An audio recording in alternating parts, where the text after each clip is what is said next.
kung walang Diyos, kako.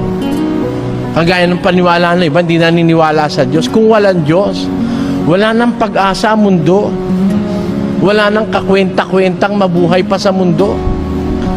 Mabubuhay ka ng 70 taon, maninigas ka pagkatapos.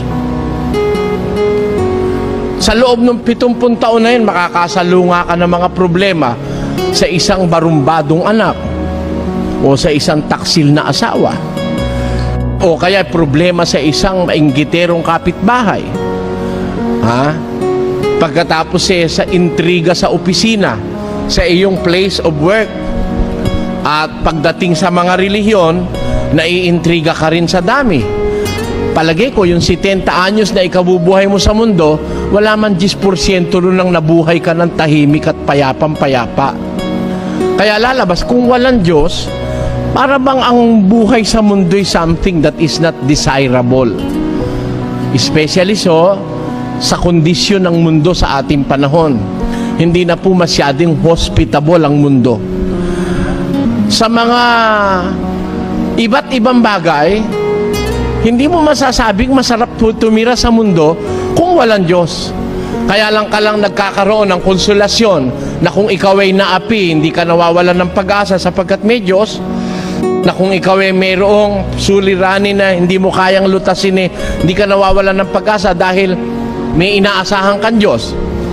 Na kung ikaw ay halimbawa merong hindi maintindihan at may hindi maipaliwanag ang iyong kapwa, naghihintay ka ng paliwanag sa darating dahil may Diyos, alisin mo ngayon yung lahat, guguhunan lahat ng pag-asa ng tao.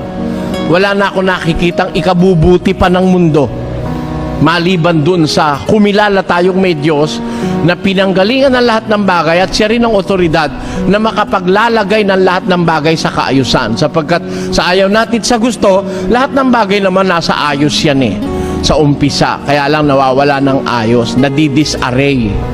Ayan, hindi po ako naniniwala sa paniwala ng iba na ang mundo nanggaling sa isang chaos na may sumabog na malaking malaki, nagkahati-hati dahil sa pagsabog, may naging buwan, may naging mundo, may naging